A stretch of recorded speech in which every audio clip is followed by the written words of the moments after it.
Ce qui se passe entre le Niger et le Bénin, je dis, c'est triste. Mais le mal vient de loin parce que lorsque j'entends des discours, je dis, si ceux qui tiennent ces discours-là connaissaient l'histoire des institutions africaines, ils ne tiendraient pas ces discours. Voyez-vous, aujourd'hui, la pensée ambiante, c'est qu'on tape sur la CEDEAO. On tape sur la CEDEAO.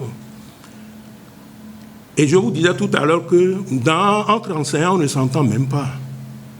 Parce que lorsque j'écoute les gens, lorsque je les écoute, je me dis, ils ne connaissent pas les enjeux en toute humilité. Je ne suis pas plus intelligent qu'un autre. On n'est pas parti de nulle part. Mais je refuse de suivre la pensée unique. C'est parce qu'on a laissé le Niger et qu'on en est arrivé là, s'il vous plaît. Le Niger est sorti de la CEDEAO, a fait coup d'État. Et on a dit, il faut fermer frontières. Et tout le monde tape sur le chef de l'État. Je ne suis pas dans les partis politiques, je suis universitaire et j'analyse la situation froidement. Je dis, la CEDEAO, le Niger n'est pas le premier pays. Les Comores ont intervenu au Libéria, en Sierra Leone, et arrêté même Kaba. Kaba, qui était le président de la Sierra Leone, l'a arrêté. Et en ce moment-là, on n'avait que quelques centaines. La CEDEAO disposait seulement de quelques centaines de militaires. Évidemment, c'est le Nigeria qui avait pris le lead à l'époque. On a transformé les Comores en force d'attente, 20 000 hommes. Souvenez-vous de notre compatriote de Souza. La CEDEAO regresse. Et c'est vraiment dommage, c'est vraiment dommage. Le Bénin a fait ce qu'il peut faire, fermer les frontières. Vous savez, un collègue, un ancien doyen de ma faculté est venu me voir dans mon bureau et dit, VD, tu as lu ce que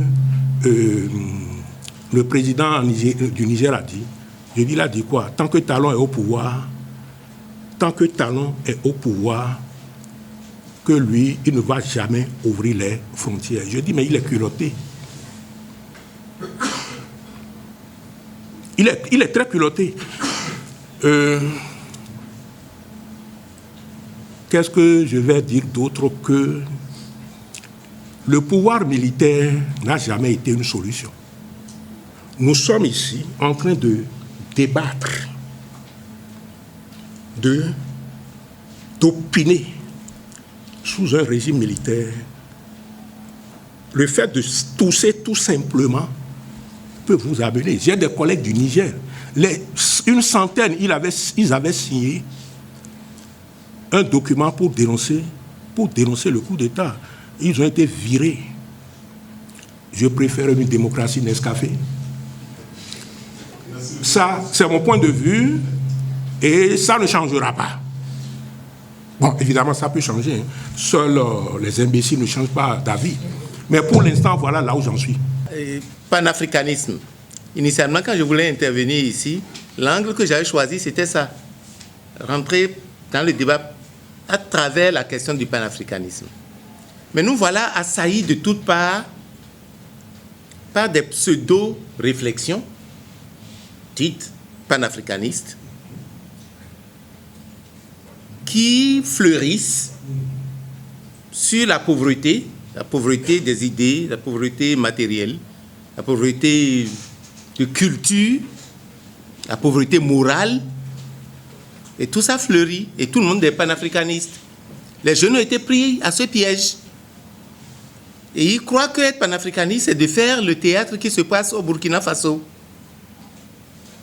Ils pensent que le panafricanisme, c'est ce qui se fait au Mali ou au Niger. Il y a le discours que l'on tient. Il y a la réalité telle qu'elle est dans les rapports de force, dans la production matérielle, dans les réflexions intellectuelles, dans la production culturelle. Je ne sais pas si vous avez vu ces derniers jours une vidéo circuler où des enfants entre 6 et 8 ans répétaient des slogans. Je ne sais pas si vous avez vu. À la gloire des dirigeants du Burkina Faso. Alors, on veut façonner la tête des enfants sur des vulgates. On veut façonner la tête des enfants sur des choses qui n'ont pas de solidité. Mais tout ça est possible aujourd'hui. Pourquoi? Parce que nous, intellectuels, les universitaires, les politiques, intellectuels et tout ça, je crois que la production intellectuelle, la production de la réflexion a chuté. Et ça a créé un vide. Et c'est remplacé par du grand n'importe quoi. Et pourquoi il faut revenir? Peut-être de façon concrète. Pour dire, un pays comme le Bénin aujourd'hui, la transformation des produits agricoles, c'est un fait. Il suffit d'aller à la GTIZ pour voir qu'il y a tout au moins de la volonté projetée. Tout au moins. Je ne veux pas dire que c'est... Mais il y a de la volonté projetée qu'il faut renforcer. Il faut toucher non seulement le cajou, le soja, et tout le reste, mais tout ce qui peut être transformé doit l'être et être d'abord échangé avec les autres pays. Et le Nigeria à côté a une opportunité. Le Nigeria est une opportunité. Nous sommes une opportunité pour le Nigeria et le Nigeria est une opportunité pour nous.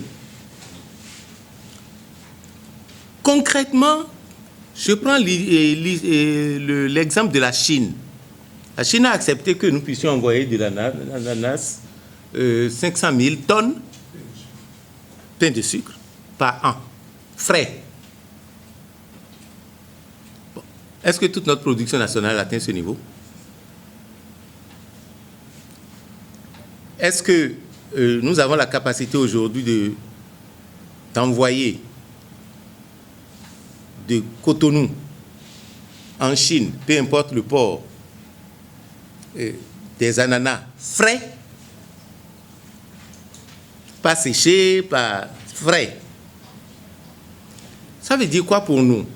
Que nous avons parfois de vraies questions.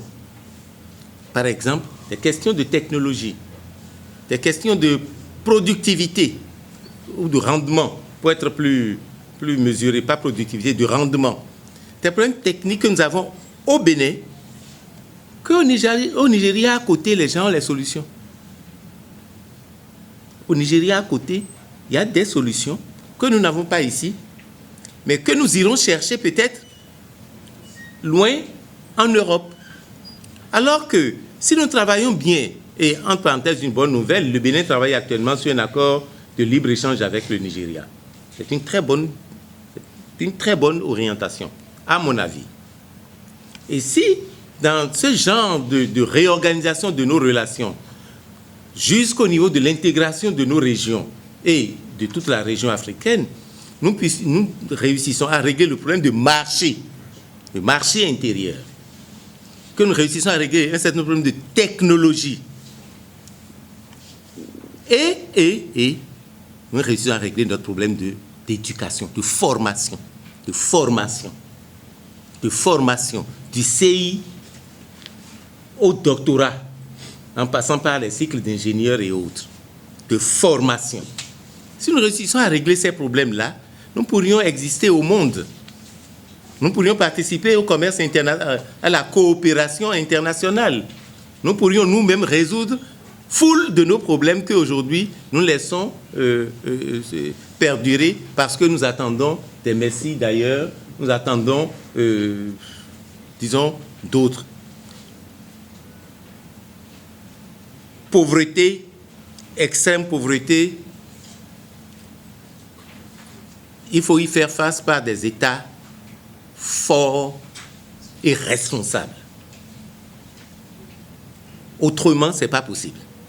Des États forts irresponsable, qui n'a rien à voir avec des États dirigés par des militaires, qui n'a rien à voir avec des États qui réduisent les libertés. Ça n'a rien à voir avec des États, c'est des États qui ont des institutions qui fonctionnent. C'est des États qui ont, disons, des citoyens plus ou moins conscients des enjeux, au moins l'élite. Au moins l'élite. Parce que le paysan américain est tout aussi idiot que celui qu'on trouve dans mon village. Mais l'élite africaine, l'élite béninoise, parfois, n'est pas plus avancée. Je m'arrête là. Et sur la crise des frontières entre Bénin et Niger? Ça aurait dû ne pas exister. Ça aurait pu, la crise Bénin-Niger, ça aurait dû ne pas exister. Le professeur, tout scientifique, tout n'a pas voulu aller loin. C'est de la bêtise. Il faut appeler les choses comme elles sont. C'est de la bêtise. Les gens abrutissent leur peuple, leur vendent tout et n'importe quoi pour se tenir. Bon, nous au Bénin, faut-il tomber dans leurs panneaux? Faut-il tomber dans leurs panneaux? Ce qu'on a fait ici pour dire, bon, mesure de rétorsion, c'est bien, mais tout ça perd du temps à qui? Ça perd du temps à l'Afrique. Ça perd du temps au peuple. Voilà. S'il y a eu coup d'État, c'est qu'il y a eu un commencement. Quand les régimes démocratiques n'arrivent pas à résoudre les problèmes de base de leur population, c'est-à-dire la question, excusez-moi, de la sécurité alimentaire, la question de l'éducation, la question de la santé, quand à côté de ça, vous voyez de la corruption endémique. Rappelez-vous, professeur, ce qui s'est passé au Mali avec le fils du président Ibeka, président de la commission de la défense. Vous achetez des hélicoptères de combat pour plusieurs milliards de francs CFA qui ne peuvent même pas décoller. Ça pose un problème. Alors, la cause, et vous savez, je ne veux pas non plus élargir, parce que autant je suis d'accord avec vous, vous savez, les militaires sont des citoyens à part entière. Maintenant, ça n'engage que moi. S'ils veulent diriger un pays, soit tu enlèves ta tunique et tu te présentes à une élection. Moi, j'ai failli mourir simplement pour des questions d'opinion. Parce que j'ai considéré que, oui, la Constitution de 1990, c'est notre bréviaire.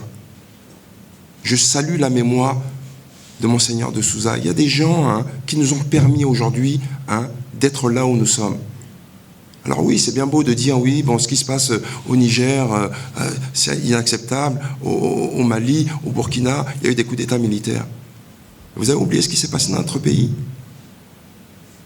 Vous avez oublié les morts que nous avons eus. Pour quelle raison? Dites-moi. Pour nous dire que, bon, oui, il nous fallait une autre gouvernance? Moi, je ne crois pas en cette gouvernance. Moi, je crois en la liberté. Je suis un homme libre. Et comme je le dis et je le répète, à côté de mon frère, mon père a été chef de l'État. Je n'ai pas abusé du pouvoir. Il y a des choses qui sont... moi, on ne m'empêchera pas de parler. On ne m'empêchera pas de dire que ce qui se passe, ce n'est pas normal. Quand on se ment à soi-même,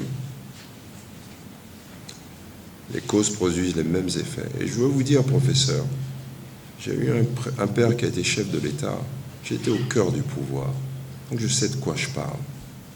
Quand vous oubliez ce qu'on appelle le savoir-vivre et le vivre ensemble, ne vous étonnez pas des effets auxquels vous pouvez demain être confrontés. Ce qui arrive dans nos pays frères, c'est d'abord à cause des politiques. Trop de corruption engendre, comme l'a dit le ministre Sérutan, il a raison, un endoctrinement on va dire c'est la faute des autres, c'est la faute de tel ou tel pays, alors que réellement c'est de notre faute à nous. Alors on peut se cacher aujourd'hui, moi vous me donnez la possibilité de dire que dans mon pays les choses ne vont pas bien globalement. On peut après opiner là-dessus, les gens ne mangent pas à leur faim, réellement. On a vu malheureusement, malgré les avancées, on en voit, Cotonou, on a vu des artères, mais je dis, les pays qui ont été sérieux ont commencé, les infrastructures ont commencé à la fin. Les dragons d'Asie du Sud-Est ont d'abord investi dans l'éducation, dans la santé, et après nourrir leur peuple. Vous savez, le Japon a reçu 2 bombes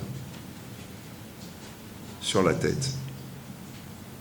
10 ans après, écoutez-moi bien, 10 ans après, ils avaient reconstruit l'université de Tokyo. Parce que pour eux, la priorité, c'était l'éducation. Les infrastructures, on prend les choses par le mauvais bout. Aucun pays ne s'est développé. Je suis désolé, hein, vous êtes professeur, vous êtes mieux aguerri que moi sur ces sujets, mais vous savez aussi bien que moi qu'aucun pays ne s'est développé en commençant par les fondamentaux, nourrir, éduquer, soigner, vêtir. Après, le logement. Je dirais pour terminer que dans cette coopération qui est à notre désavantage, on a une opportunité majeure, et vous l'avez dit, le ministre Sewito l'a dit, c'est le Nigeria. Le Nigeria, en 2050, ils seront 500 millions d'habitants. Et là, vous avez un marché intérieur. La force de la Chine, c'est son marché intérieur. Et comme vous l'avez dit, vous ne pouvez pas négocier un transfert de technologie. Vous êtes un petit pays de 10 millions, 12 millions d'habitants. Les gens vont vous dire, mais vous êtes qui, vous? Par contre, si on s'arrime au Nigeria, alors oui, on a une force. À ce moment-là, les gens vous disent, bon, on est prêt à faire ce transfert de technologie, et il n'a pas tort, hein, le ministre Sewito. On a aujourd'hui de la technologie au Nigeria. Ils construisent des véhicules. Si on jouait notre rôle moteur, qu'est-ce qu'on devrait dire? Pour aider un partenaire de la CEDEAO, les gouvernants de la CEDEAO vont acheter des véhicules made in Nigeria. Ça, c'est vrai, ça va être pour le gouvernement. Bon, il y aura des problèmes au départ, mais au fur et à mesure, ils vont Je crois qu'on a des opportunités. Il l'a dit, et je redis, que sans l'éducation, sans la formation, vous ne pourrez pas développer un pays comme on le voit dans d'autres parties du monde. Donc, je pense qu'on a une formidable opportunité. Encore faudrait-il qu'on puisse la saisir.